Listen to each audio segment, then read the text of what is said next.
All right, everybody, welcome to Fight Court with yours truly, Ryan the Mighty Quinn, and Natalia Rivera. Dean couldn't make it tonight. He is traveling for the UFC, so we are holding down the court. Nat, how you doing? Doing great. Now from Mexico City, I've already ate a lot of tacos, but I have to start doing some diet because if not, I'm gonna die soon. God. It was a big fight last weekend. Did you watch it? You know the one I'm referring to, right?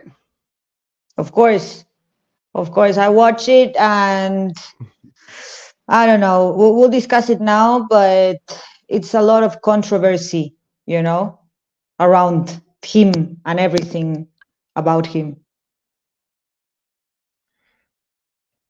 Yeah, I don't see a controversy. We'll just dig into it, though. We'll dig into it. So, Jake Paul knocks out Mike Perry in the 6th round of their boxing fight last week.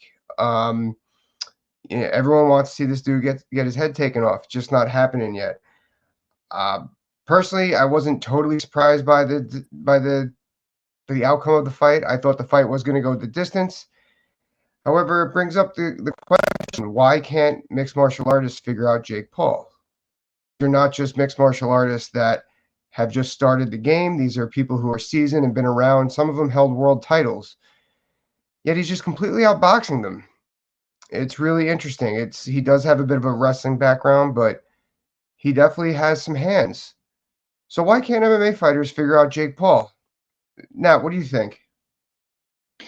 So first of all, he started in boxing. I don't care about the reasons, but now that we're analyzing him a little bit more, I think he has a big heart, like a lot of passion in what he does.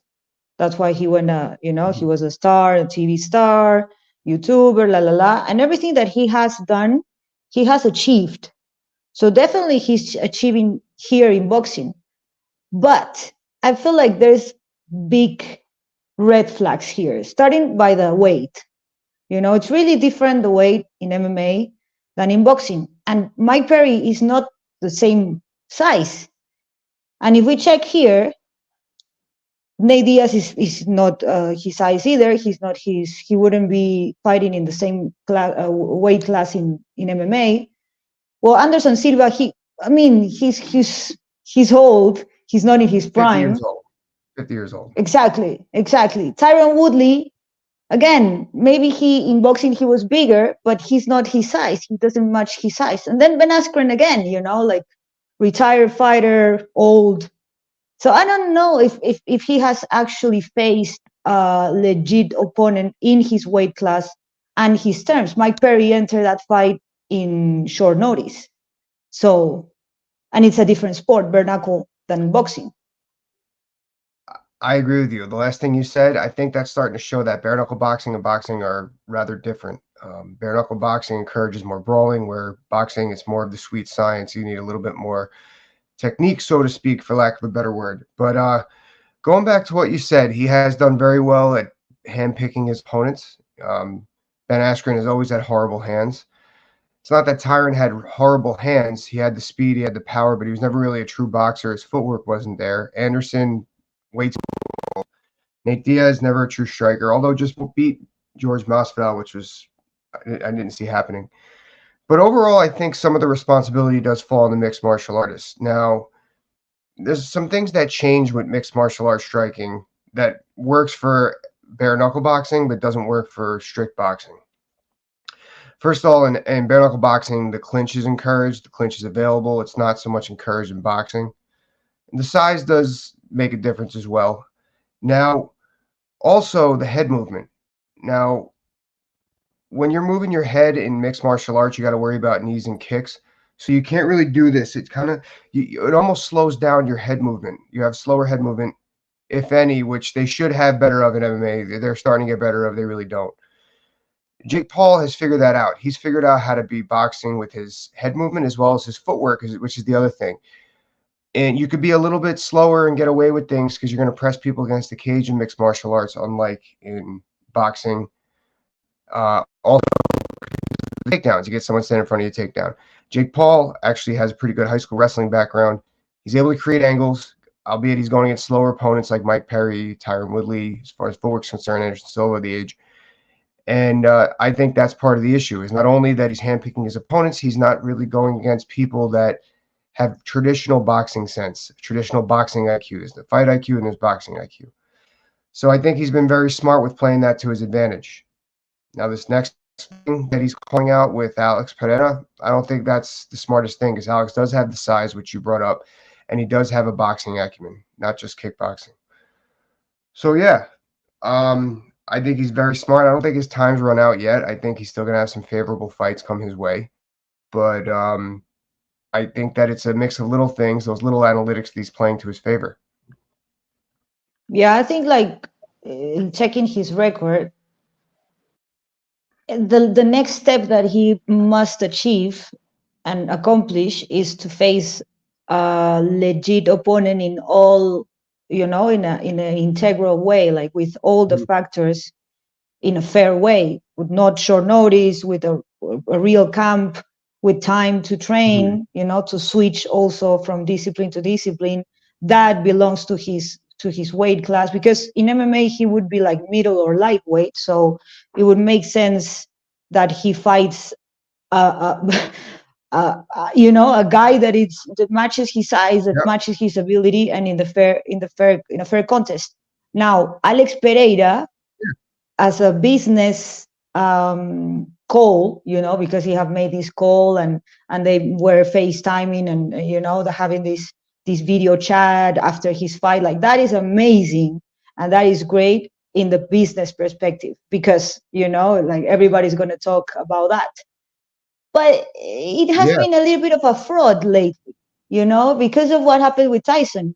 Even though he's like 53, I think, or 56, everybody wanted to see Mike Tyson. It changed a lot when he changed Mm-hmm. Mike Perry. It was like the Chandler McGregor thing.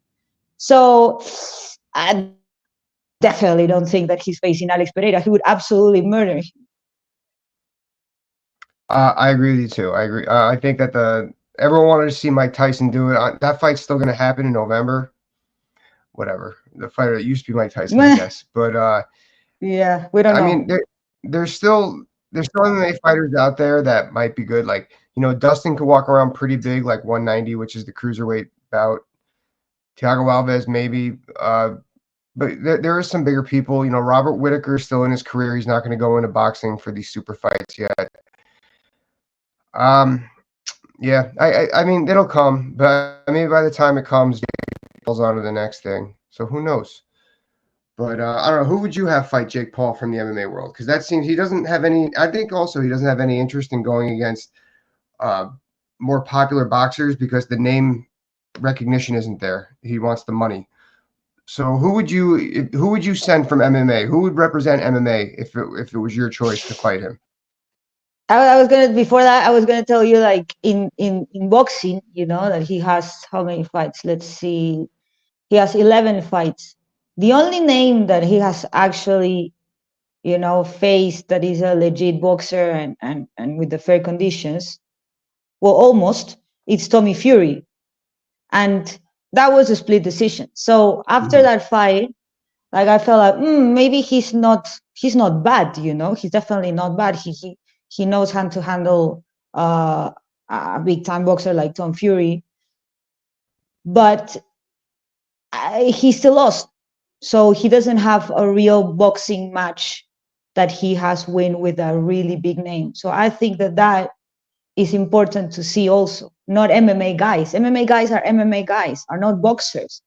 And to represent MMA, I feel like this is a really, like, kind of stupid battle, but at the same time it makes sense in the business perspective, because it's like they're feeding each other. Boxing, we were talking about if boxing was dead or not or what, and MMA is in the rise, and they're going, back and forth with Dana Mm-hmm. White and Jake Paul and everything. So it's a win-win. At the end of the day, it's combat sports, so something that I like. I don't have any problem with that, but it's definitely taken as the business perspective. So to pick an actual guy that could represent MMA, that is willing to box and this in the top. Let me check the top. Also, while I check that, I was going to ask you, Ryan, in your perspective, that is really technical. You were talking about that he has see a way to outstrike these MMA guys. Can you explain that, like, more technically why? Because of the head movement of that, it sounds really interesting. Yeah. Okay. All right. Well, not until recently have you really seen MMA fighters really be able to use head movement. I mean, recently, I mean, like within the last year and a half, I've really seen good head movement from MMA fighters. What else do I mean by head movement? I mean, moving your head with the punches, letting the fluidity of your body predict the punches that come out instead of throwing the punches with your arms and letting your body follow. That's kind of far into MMA. It's gotten a little better in the last couple years. Like I said, they're finally starting to box, learning how to jab and feint. However, he's been a lot better at doing that with that fluidity. And then on top of it, he's really good too when he's getting caught under fire. He does that double over clinch, which MMA fighters are going to be susceptible to because when they start striking, they stand head up on you. Where a boxer, they're not going to get greedy. They're going to land their combination and move that footwork out of the way to create that angle so you can't tie them up, which is what Jake Paul is very good at. You can go back and watch the Perry fight. He does double overs and you hold on. That's the stuff that he does. That's why against a real boxer, they're not going to get caught up like that.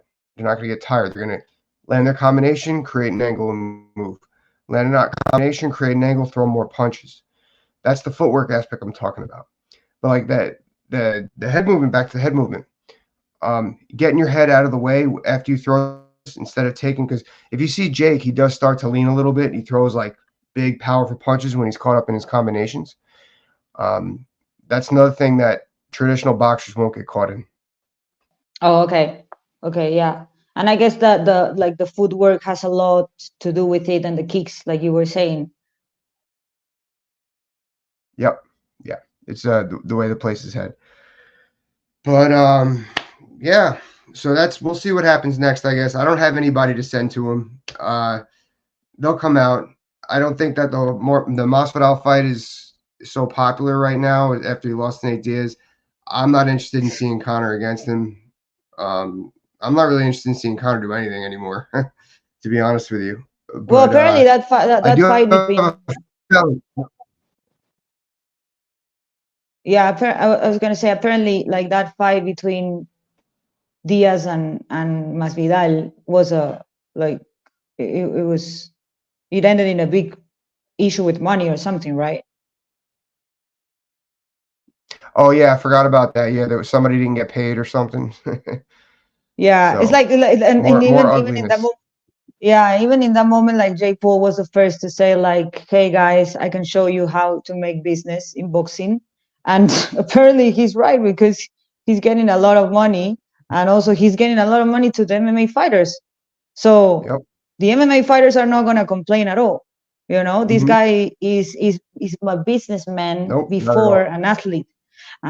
He's definitely a businessman before an athlete, and he knows how to do those deals. And it kind of sucked to know that, that the Masvidal Nate Diaz boxing match, which are, or were, still are, two big guys in MMA, but now they, like, they're not. Well, I don't know about Nate Diaz, but Jorge Masvidal is into boxing and into promoting and everything, and they couldn't even achieve what they wanted to achieve in money terms, because that's why they fight, because of the money. That's Mm-hmm. their career. So it's really kind of sad that they ended that situation. Yeah, I wonder if it's over, but they got to fix whatever they're doing to promote. It's not working. That could have been a bigger sell, that fight. I don't know why it wasn't. I don't know. They got to maybe co-promote with Jake Paul. They if that fight was the co-main event on the Jake Paul fight, they would have made a lot more money. As opposed to doing it on their own. Jake Paul could have used some of them too, because then they're on the same card promoting each other going forward. Winner of Masvidal Diaz versus Paul or whatever could have happened. Anyway, before we wrap up, I do have a felon this week. We got a big guy. Fight Court Felon of the Week, we have Luke Fernandez out of Rivera MMA in New Jersey. He is 3-0. Got real solid wrestling and grappling, wrestled in college. Great grappling school with Dante Rivera as the coach. And he is fighting for the CFFC light heavyweight title in August against a very experienced opponent. The guy was like 19-7, I saw. Very interesting bout. Anyway, these big guys, when they can grapple and when they're athletic like that, they're a lot of fun to watch. Obviously, he's savvy if he's fighting for a belt in his 4th pro fight. Looking forward, Luke Fernandez. Looking forward to seeing you in the big show. Yeah, I like it, the big guys, and well, he's fighting in a big promotion, so looking forward for that.